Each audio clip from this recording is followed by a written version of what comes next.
Delhi NCR में आज भी प्रदूषण का प्रकोप जारी है और दूसरे दिनों के मुकाबले आज सुबह एयर क्वालिटी इंडेक्स में थोड़ी गिरावट दर्ज की गई है। कई इलाकों में AQI लेवल 400 के नीचे आ गया है। ठंड बढ़ने से हवा और ज्यादा भारी हो गई है। स्मॉग है, घना कोहरा है और तापमान में कमी दर्ज की जा रही है। इसका असर सीधे सीधे प्रदूषण पर होता हुआ नजर आता है। कई जगह ऐसी है जहां पर AQI अब भी गंभीर श्रेणी के करीब बताया जा रहा है। दिल्ली एनसीआर में आज भी हवा की गुणवत्ता चिंताजनक ही बनी हुई है। सुबह के समय कुछ इलाकों में AQI में हल्की गिरावट जरूर दर्ज की गई, लेकिन हालात अभी भी सामान्य नहीं है। ठंड बढ़ने और तापमान गिरने की वजह से हवा का मूवमेंट कम हो रहा है, जिस वजह से स्मॉग और घना कोहरा दिखाई दे रहा है। राजधानी के कई प्रमुख इलाके हैं जैसे कि आनंद विहार, द्वारका सेक्टर 8, नरेला, नेहरू नगर और RK पुरम। AQI 350 से 380 के बीच में रिकॉर्ड किया गया है, जो कि गंभीर श्रेणी के करीब माना जाता है। वहीं लोधी रोड है, अलीपुर जैसे क्षेत्र है जहां पर AQI थोड़ा बेहतर बताया जा रहा है, लेकिन हवा की गुणवत्ता अभी बेहद खराब स्तर पर है। बढ़ते प्रदूषण से लोगों को सांस लेने में दिक्कतों का सामना करना पड़ रहा है। आंखों में जलन और गले में खराश जैसी समस्याएं बढ़ रही हैं। विशेषज्ञों ने मास्क पहनने और सुबह के समय बाहर कम निकलने की सलाह दी है। दिल्ली एनसीआर में AQI क्या है, किस इलाके में, वो भी हम आपको बताएंगे। उससे पहले तापमान में प्रदूषण और ज्यादा तापमान कम होने की वजह से बढ़ता नजर आ रहा है और दिल्ली की पब्लिक के लिए परेशानी का सबब ये प्रदूषण बना हुआ है। हालांकि आज सुबह AQI में मामूली सी गिरावट दर्ज की गई है, लेकिन बावजूद इसके स्थिति बहुत ज्यादा खराब है। कई इलाकों में AQI 350 को पार बता रहा है और 350 को 300 को भी अगर एयर क्वालिटी इंडेक्स क्रॉस कर जाता है तो वो बहुत ही ज्यादा पुअर कैटेगरी मानी जाती है। जहरीली हवा का प्रकोप है जो लोगों को परेशान कर रहा है। तापमान गिरने से प्रदूषण और ज्यादा बढ़ने लगा है। तो देखिए, प्रदूषण से लोगों में रोष है और लोग काफी ज्यादा परेशान हैं। कहाँ कितना एयर क्वालिटी इंडेक्स है वो भी हम ग्राफिक्स के जरिए आपको दिखाएंगे। दिल्ली का air quality index Nehru Nagar में जहां 386 रिकॉर्ड किया गया है, तो नरेला में 387 रिकॉर्ड हुआ है। आज द्वारका सेक्टर 8 की अगर हम बात करें, सेक्टर 8 में 374 है, RK पुरम में 372 है, मुंडका में 371 रिकॉर्ड किया गया है। ये हम आपको बता रहे हैं दिल्ली के कुछ इलाके जहां पर 300 को क्रॉस किया हुआ एयर क्वालिटी इंडेक्स नजर आ रहा है। इसके अलावा अब आपको बताते हैं जहांगीरपुरी में 370 रिकॉर्ड हुआ है, बवाना में 368, रोहिणी में 367, विवेक विहार में 307, वजीरपुर में 356 रिकॉर्ड हुआ है।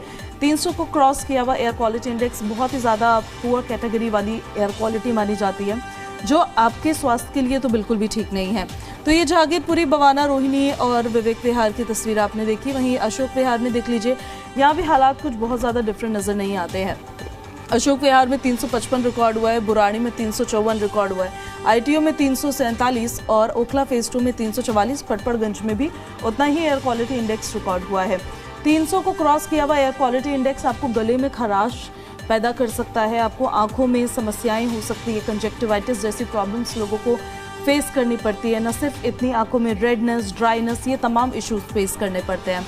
फिर सोनिया विहार में अगर आप रहते हैं तो वहाँ पे आज हवा की क्वालिटी कितनी है वो भी देखिए।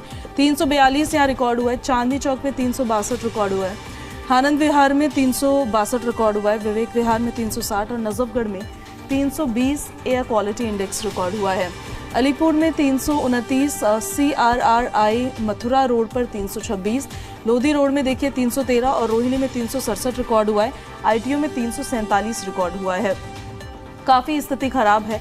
हालांकि ज़रूर ये कहा जा रहा है कि AQI में थोड़ी सी गिरावट है, लेकिन ये गिरावट भी आपकी हेल्थ के लिए बहुत ज़्यादा कुछ ठीक नहीं है। हमारे सहयोगी अनुराग हमारे साथ लाइव कनेक्ट हो रहे हैं, उनका सीधे अब हम रुख कर लेते हैं। अनुराग, एयर क्वालिटी इंडेक्स में थोड़ी सी गिरावट तो है, लेकिन हवा बहुत ही ज़्यादा खतरनाक अभी भी दिल्ली की पब्लिक के लिए। ओवरऑल क्या क्या जानकारी मिल पा रही है इस पॉल्यूशन को लेकर? जो तमाम स्टेप्स उठाए जा रहे हैं उनका कुछ असर नज़र आ भी रहा है या नहीं आ रहा है, बताइए। जी देखिए, ये अब संसद का सत्र 2 दिन बाद शुरू होने वाला है और ये जो प्रदूषण है वो राजनीतिक मुद्दा बनने की पूरे आसार हैं और ये बताया जा रहा है कि राहुल गांधी जो लीडर ऑफ अपोजिशन हैं वो इस मामले को पूरे जोर शोर से कांग्रेस और जो यूपीए के अन्य दल हैं, जो इंडिया गठबंधन है उसके जो अन्य दल हैं, इसको पुरजोर तरीके से उठाएंगे संसद में और घूम फिर कर बात वहीं आ जाएगी। वो कहेंगे कि प्रधानमंत्री इस पर इंटरफियर नहीं कर रहे हैं और भाजपा कहेगी कि आम आदमी पार्टी ने काम नहीं किया, आम आदमी पार्टी कहेगी कि भाजपा अब आ गई सरकार में, उसको स्टेप लेना चाहिए। लेकिन इसमें कुल मिलाकर जो सबसे ज़्यादा सांसद किसी की हो रही है, सबसे ज़्यादा मुश्किल किसी की हो रही है, सबसे ज़्यादा परेशान और बेहाल कोई है तो वो है आम आदमी, यानी कि आप, हम और देश की जनता। अब देखिए, ये कोई नई बात नहीं है, कोई मामूली कोई बच्चा तो है नहीं नौसिखुआ। सबको मालूम है कि ये 15 साल से लगातार ये आफत दिन ब दिन बढ़ती जा रही है। काम कितना हुआ? तमाम स्प्रिंकल्स, तमाम एंटी स्मोक गन्स, तमाम ऑटोमेटिक मिस्टिक गन्स सब लगा दी गई। बजट की बात करें तो अरबों रुपए का बजट खर्च कर दिया गया। आम आदमी पार्टी के समय दो स्मोक टावर्स बन के तैयार हो गए, एक 24 करोड़ का, एक 18 करोड़ का। उसकी पर ईयर मेंटेनेंस 1 करोड़ से ज़्यादा है। सब कुछ खर्चा हुआ। खर्चा किसका हुआ? पैसा किसका था? कहाँ से आया? बजट में इतना ज़्यादा बजट एलोकेशन क्यों किया गया? तो ये सब बातें हैं, सवाल हैं, ये आम लोगों को सोचना होगा, क्योंकि जो नेता हैं, राजनेता हैं, उनका काम ही राजनीति करना है। वो कितने कंसर्न हैं, उनके पास बहुत सारे काम हैं। नेताओं के पास बहुत सारे काम हैं, देश विदेश और तमाम अपने चुनाव हैं, चुनाव का प्रचार है और जीत हार है। तो ये शायद प्रदूषण वाला मामला उनके लिए उतना बड़ा कंसर्न नहीं है। सब कोई अपनी राजनीति चमकाने में लगा हुआ है, लेकिन जो बच्चे हैं वो सफ़र कर रहे हैं। आप सोचिए कितना वो एक अभी जब मौसम अपने आप मौसम ठीक करेगा तो अपने आप ठीक हो जाएगा, लेकिन प्रयास के नाम पर एंटी स्मोक गन दिन भर में 2, 4, 10 राउंड, 50 राउंड, 100 राउंड चला देना, वो भी जनता के पैसे से, खर्चे से, और उसका कोई राहत जनता को नहीं मिलना, ये बहुत सारे सवाल खड़ा करता है। जी बिल्कुल, ये एक्सपेरिमेंट्स अगर काम नहीं करते हैं तो कुछ और एक्सपेरिमेंट्स करने की ज़रूरत है, कुछ और प्रयास करने की ज़रूरत है और इस विषय को बहुत ज़्यादा गंभीरता से लेने की ज़रूरत है। पहली बात तो ये, अनुराग, मैं लौट रही हूँ आपके पास वापस। दीपक भी कनेक्ट हो गए हमारे साथ। दीपक, आपकी जहाँ पर मौजूदगी है वहाँ की एयर क्वालिटी आज क्या बताई जा रही है? देखिए, वहाँ की जो एयर क्वालिटी की बात की जाए तो करीबन 350 के पार यहाँ का एयर क्वालिटी इंडेक्स दर्ज किया जा रहा है, जो कहीं ना कहीं लोगों के लिए हानिकारक भी साबित होता हुआ साफ तौर पर नजर आ रहा है। क्योंकि जिस तरीके से लगातार प्रदूषण का स्तर काफी ज्यादा स्थिति जो है खराब बनी हुई है, उससे कहीं ना कहीं लोगों को काफी ज्यादा दिक्कतों का सामना जरूर करना पड़ रहा है। खासतौर से जो लोग सुबह सुबह मॉर्निंग वॉक के लिए और जो बच्चे स्कूल के लिए, कॉलेजेस के लिए निकलते हैं, उनको खासतौर से इन दिक्कतों का सामना करना पड़ा है। इसके अलावा बात की जाए बुजुर्ग और गर्भवती महिलाएं, उन लोगों को भी खासतौर से डॉक्टरों ने हिदायत दी है कि आप भी सुबह और शाम के समय जो है घर से निकलने से बचे। अगर आवश्यकता हो तो ही आप घर से निकले। ऐसे में कहीं ना कहीं जो है अब अस्पतालों में भी जो तमाम तरीके की स्वास्थ्य समस्याएं से संबंधित जो मरीज है, उनकी समस्याएं भी उनकी जो संख्या है वो भी लगातार बढ़ती जा रही है। ऐसे में डॉक्टर्स भी कहीं ना कहीं जो है अब लोगों को हिदायत दे रहे हैं कि आप भी प्रिकॉशंस बरतें और तमाम तरीके के जो लक्षण पाए जा रहे हैं, उनमें मुख्य तौर पर गले में खराश, आंखों में जलन और सांस लेने में दिक्कत जैसी स्वास्थ्य समस्याएं जो है लोगों के अंदर देखने को मिल रही है। ऐसे में अब दिल्ली वासी और आसपास के लोग भी जो है प्रदूषण से बचने के लिए जो है पहाड़ों का रुख करते हुए नजर आ रहे हैं। कुछ लोग जो है वो अब दिल्ली को छोड़कर कहीं ना कहीं प्रदूषण को देखते हुए वो पहाड़ों की तरफ जाते हुए दिखाई दे रहे हैं। उनका साफ तौर पर यही कहना है कि अगर प्रदूषण से बचना है तो कहीं ना कहीं दिल्ली को छोड़ना पड़ेगा, जिसके चलते कहीं ना कहीं अब वो लोग भी जो है दिल्ली से पलायन करने को मजबूर हो चुके हैं। जबकि बात की जाए प्रदूषण की स्थिति की, तो कहीं ना कहीं दिल्ली के तमाम जो औद्योगिक क्षेत्र है, चाहे नरेला, बवाना, मंगोलपुरी औद्योगिक क्षेत्र हो या फिर वजूदपुर इंडस्ट्रियल एरिया हो, तो बाहरी दिल्ली में तमाम ऐसे बड़े औद्योगिक क्षेत्र हैं जहां पर नियमों का उल्लंघन भी साफ तौर पर देखने को मिल रहा है। खासतौर पर जो बड़े बड़े ग्राउंड है, उन ग्राउंडों के अंदर जो मिट्टी है वो आसमान में धूल बनकर उड़ती हुई साफ तौर पर नजर आ रही है। सड़कों की बात की जाए तो Rohtak road, Kanjhawala road, sector 22 और आसपास के जितने ग्रामीण क्षेत्र की जो सड़कें हैं, उन सड़कों पर जो धूल रहती है वो धूल भी जो है कहीं ना कहीं प्रदूषण को बढ़ाने में सहायक साबित होती हुई नजर आ रही है। जो लोग सड़कों से गुजर रहे हैं उनको काफी ज्यादा दिक्कतों का सामना करना पड़ रहा है। जिस तरीके से सरकार ने स्प्रिंकल की व्यवस्था की थी, तमाम तरीके की जो कृत्रिम बारिश की बातचीत की जा रही थी, उसके सारे के सारे जो प्रयास है वो नाकाफी साबित होते हुए नजर आ रहे हैं। उसका जो जिम्मेदार है वो कहीं ना कहीं सिविक एजेंसियों को भी ठहराया जा सकता है। जी बिल्कुल, क्योंकि सिविक एजेंसियों की जिम्मेदारी होती है उन नियमों की पालना कराना, लेकिन वो जमीनी स्तर पर नहीं दिखाई देती, जिसके चलते कहीं ना कहीं प्रदूषण की जो स्थिति है वो कहीं ना कहीं खतरनाक और लोगों के लिए हानिकारक जरूर बनी हुई है। और आवश्यकता है कि जल्द से जल्द जो है प्रत्येक व्यक्ति को अपनी जिम्मेदारी प्रदूषण के लिए समझनी पड़ेगी। ना केवल प्रदूषण एक सरकार का विषय है, ना केवल सिविक एजेंसियों का विषय है, बल्कि जो प्रदूषण है वो प्रत्येक व्यक्ति का विषय है। और प्रत्येक व्यक्ति को अपनी जिम्मेदारी समझते हुए जो है कहीं ना कहीं प्रदूषण को कम करने में अपनी भूमिका जरूर निभानी होगी, तभी जाकर जो है प्रदूषण से निजात पाई जा सकेगी। जी दीपक लॉटरी में आपके पास वापस बने रहे आप हमारे साथ। अनुराग, एक बार फिर से आपका रुख करते हुए, समस्या तो वही है ना कि गंभीरता से उस विषय को नहीं लिया जा रहा है। दिवाली के टाइम पर आप पटाखे चलाने के लिए परमिशन दिलवा देते हैं, एटलीस्ट आपके पास कोई प्लानिंग होनी चाहिए कि पटाखे पहले भी चलते थे लेकिन इस बार तो खुल्लम खुल्ला चले हैं, बाकायदा परमिशन ली गई है सुप्रीम कोर्ट से, तो आपके पास कोई प्लानिंग होनी चाहिए। आपका विंटर एक्शन प्लान ऐसे फेल साबित नहीं हो सकता है। दिल्ली वालों को आप मौसम के भरोसे नहीं छोड़ सकते हैं। जी, आपने ये बहुत बढ़िया शब्द इस्तेमाल किया, प्लानिंग। ये प्लानिंग का ही तो नितांत अभाव है। ये टोटल जो है फुल प्रूफ मिस प्लानिंग का ये नतीजा है। आपने वो सर्कस देखा होगा, सर्कस में एक जगलर होता है, वो कैप ऐसे ले लेके एक दूसरे के ऊपर ऐसे ऐसे फेंकता रहता है और वो पूरा सर्कल चलता है। एक कैप दूसरे के सिर पे, दूसरे के सिर की कैप तीसरे के सिर पे, तीसरे की कैप चौथे के सिर पर। तो ये बेसिकली अब सर्कस हो गया है और इस सर्कस का हम तो यही कहेंगे आनंद लीजिए। और धीरे धीरे जो जंग रोधक एक कहा जाता है, जंग लग जाती है, रस्टिंग जो होती है ना पाइप में, वो धीरे धीरे पाइप को जो है, लोहे के पाइप को भी सड़ा देती है। तो ये प्रदूषण धीरे धीरे सारे जो नागरिक हैं उनके लंग्स को, उनके लिवर को, उनके इंटेस्टाइन को, उनके दिमाग को, उनकी आंखों को परेशान कर रहा है। और बस अब ये सर्कस चल रहा है और जो सर्कस के रिंग मास्टर हैं वो एयर प्यूरिफायर लगा के अपना आराम से जो है सर्कस में जो है चाबुक चला के और जनता को जोकर बना के नचा रहे हैं और जनता जो है नाच रही है। तो अब इसका जनता जागरूक हो जाती, इतना अवेयरनेस आ जाता, आज़ादी के 75 साल बाद अगर इतना विजडम आ जाता, समझते कि हमने जो वोट दिया है वो वोट का कितना। एक दुकान पे आप जाइए परचून की और एक छोटा सा सामान खरीदिए तो उसमें भी हम बहुत मोल भाव करते हैं। हम 1 रुपये 2 रुपये 4 रुपये सस्ता कराने में लगे रहते हैं, लेकिन इतना बेशकीमती वोट देकर और हम जोकर की तरह घूम रहे हैं, अपनी शिकायत भी नहीं कर पा रहे हैं, अपनी बात भी नहीं कर पा रहे हैं। और जो रिंग मास्टर्स हैं वो रिंग मास्टर्स अपना सर्कस का आनंद ले रहे हैं। तो अब तो यही कहेंगे कि जनता अगर जाग जाए, एक कहावत है कि अब पछताए होत क्या जब चिड़िया चुग गई खेत। अब चिड़िया चुग गई खेत, अब उसके बाद आप उठ के अगर खेत में जाएंगे भी तो आपको कुछ मिलेगा नहीं, अनाज तो सब चिड़िया लेके चली गई।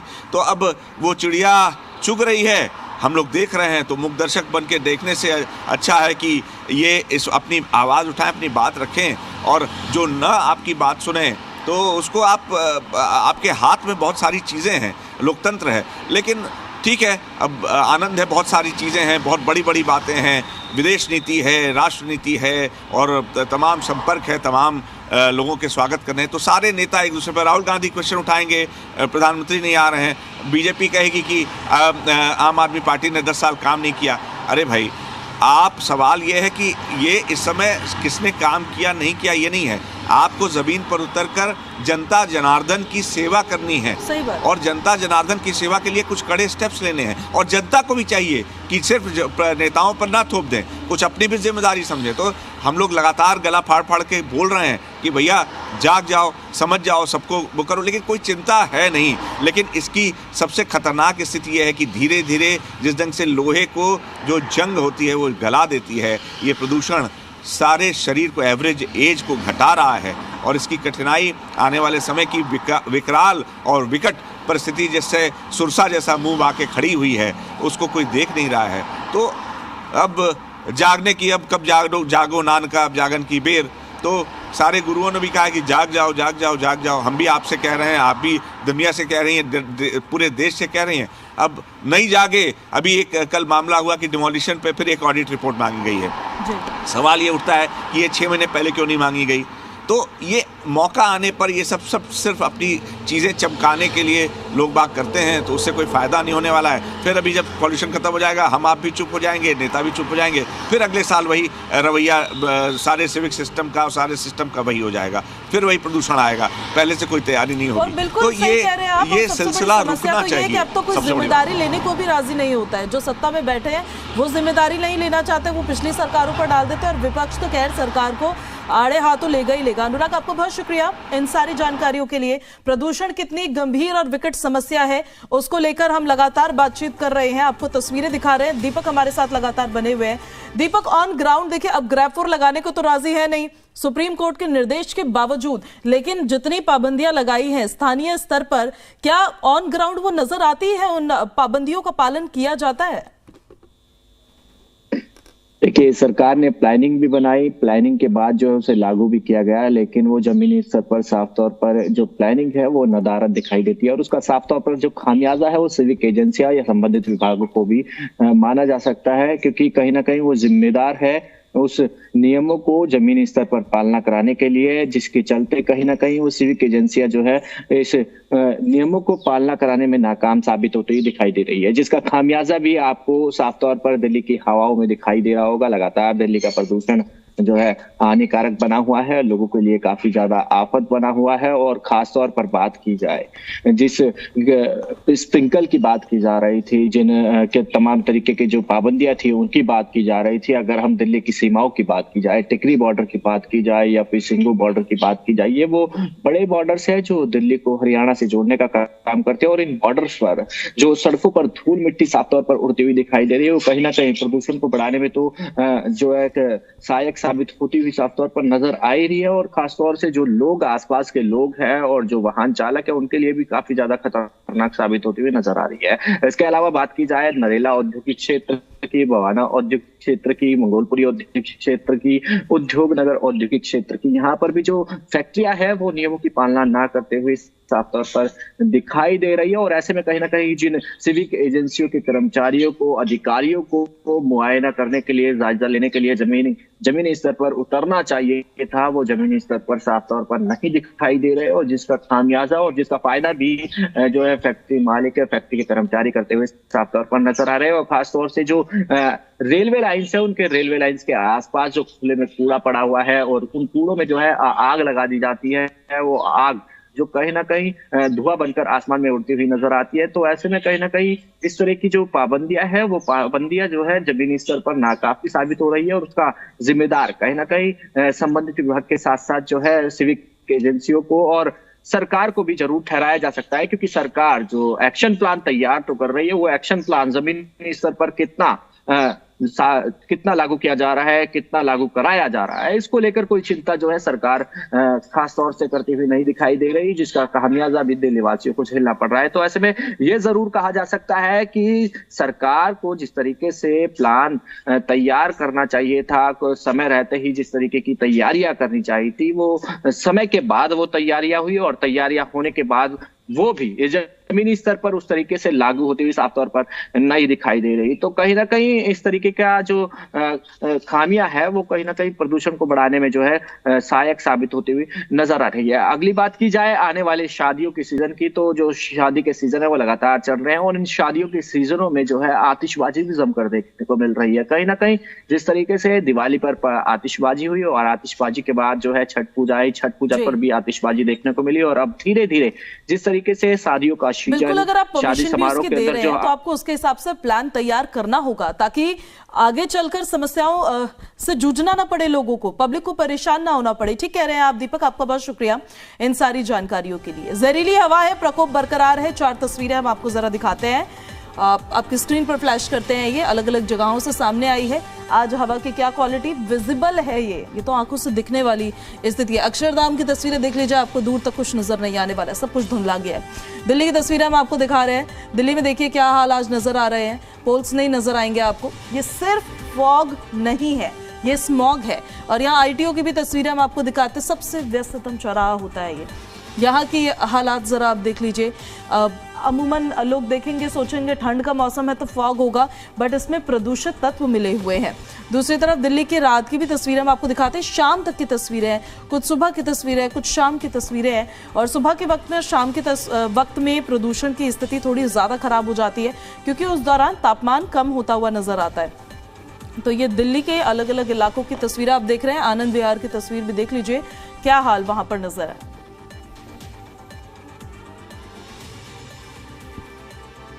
दिल्ली NCR में प्रदूषण की स्थिति लगातार खराब ही होती चली जा रही है। हालांकि आज AQI थोड़ा सा कम जरूर नजर आया कुछ इलाकों में, लेकिन वो एयर क्वालिटी इंडेक्स बहुत ज्यादा आपको राहत नहीं देने वाला है।